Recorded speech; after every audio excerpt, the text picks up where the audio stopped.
Well, let me first be tactful here and tell you that outrageous claims, yes, and this is an outrageous claim, ridiculous claim, require outrageous evidence. Of course, as is par for the course, none has been presented. And I know that there might be an out, a weaseling here saying, oh, well, I said the Fed, not the Trump administration. I said a boulevard in Israel. It's pretty clear, not clear. What she said was, you know what, let me stop real quick because I just want to, and I've talked about the MLKs in major cities. There's no MLK in Israel, silly girl. Like Candace is just so out of pocket. I'm sorry. There's no other way I can splice it, no other way I can say it. She is so deranged and she's allowed her sin, the sin of her heart, that the jealousy that she has towards Erica Kirk to literally eat away at her to the point that she would say something as insane as what we just saw. Shout out to Steven Crowder. Let me back it up just a little smidge and let him go. Of course, as is par for the course, none has been presented. And I know that there might be an out, a weaseling here saying, oh, well, I said the Fed, not the Trump administration. I said a boulevard in Israel. It's pretty clear, not clear. What she said was, they, the Fed, give you a boulevard when that's a sure sign that they have killed you. You know that they have killed you. He was betrayed in the worst way possible, giving so much of his life to the Trump presidency, to politics. The federal government, the Trump administration killed Charlie Kirk is the claim. Now I'm going to tell you how I feel about it, what I think about it. Because, break it down, brother. Who else would have to be involved? And this is the implication, of course, by design. And you can see the response with people out there saying, oh, well, then anyone who's close to, this is an inside job. You know who's really close to President Trump? And you know who people are now saying stood to gain? Well, Charlie's wife, Erica Kirk, who has now been put, Candace with that language, with this accusation, has put the wife of Charlie Kirk, and she'll say, that's not what I tried to do. It is. It's the result. Yeah. Erica Kirk in the crosshairs. It's not like you have to look through 6 degrees of separation.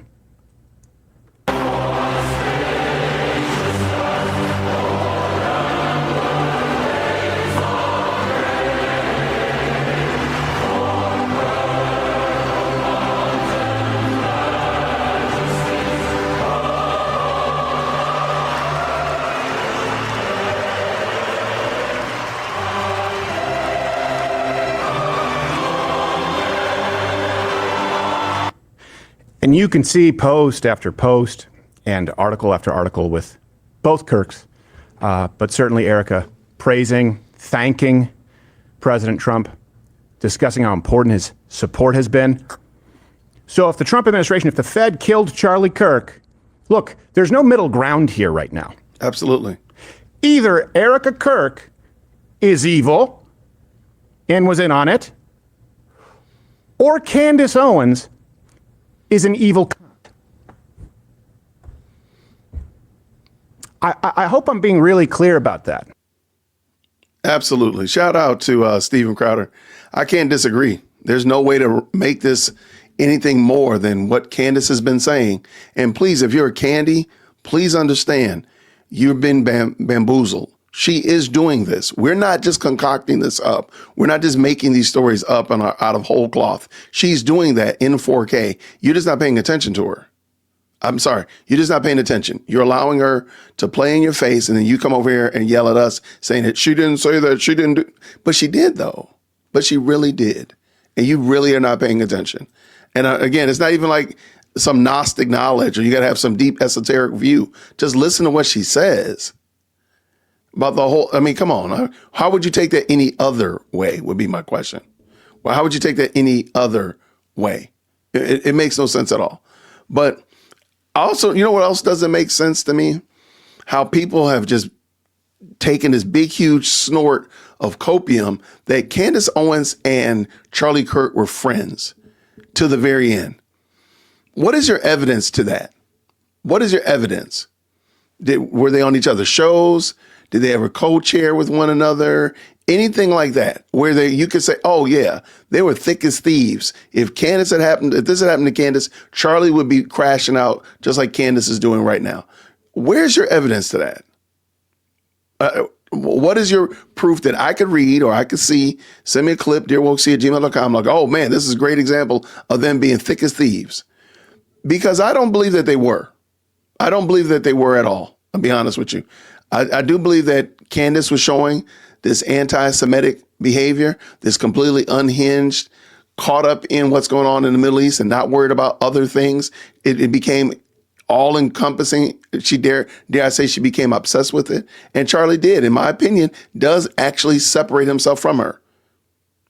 I can make my argument. I'll make my case for why I believe Charlie and Candace weren't really his friends as they might have been in the past. But in this last 24 months, you can't show me that. You just can't. And so I want to know, what is your evidence to the contrary? No. They were thick as thieves.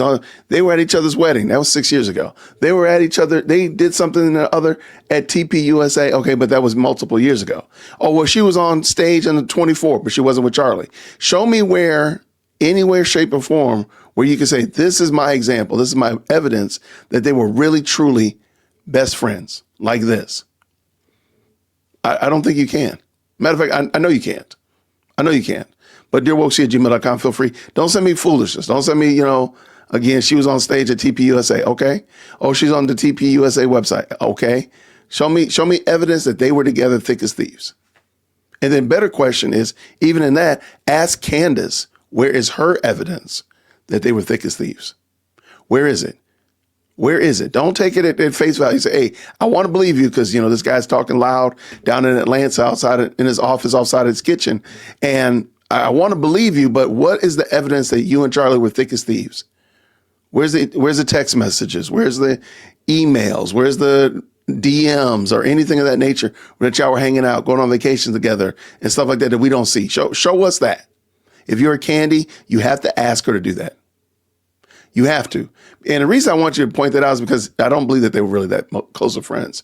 She's taking an opportunity because now the world saw the man pass away. She swooped right in, just like I said that she swooped in into conservatism. She swooped in on conservatism because there was a vacuum. She saw it. She jumped in. She saw this spot right here. She knows that TPUSA. She knows Erica, Kirk, and them were grieving. So she jumped in and she created a narrative and spun a web. And now everybody's getting stuck on it like flies in July. Yeah, the fact that she's blaming Trump is crazy work. Like, what is the evidence? I mean, Trump literally thanked Charlie Kirk for his presidency. I mean, come on. Like, what? And then he deleted him for what? And somebody needs to do a timeline. That's another thing. Somebody needs to do a timeline of this conspiracy that Candace is spitting out. Because if you follow it out to its full illogical conclusion, if you want to go with the quote unquote Mossad and all that kind of stuff like that, chose to delete Charlie. They made that decision back in May, according to her testimony, with the whole whatever the Hampton trip was. But now, after he gets into office, Trump decides to delete him. For what now? And for what reason? But in no time does she ever bring in liberals, the alphabet mafia, the furry perverts, anything of that nature. They don't get any heat. They are not catching any strays from Candaspiracy. But now Donald J. Trump is catching strays. Come on, make this make sense, y'all. She wants to be the widow, Charlie, so bad. Yeah. I mean, there's no reason to believe otherwise. There's no reason to believe otherwise that she's not jealous of Erica Kirk and therefore wanting to rip apart. I mean, she's literally saying that his legacy, TPUSA, I think it's fair to say, is Charlie Kirk's legacy, right? And she's literally ripping that apart and saying that was not real, that it was all a facade. Really? So not only the people around him, so basically she's saying his family, his wife, his marriage was a facade.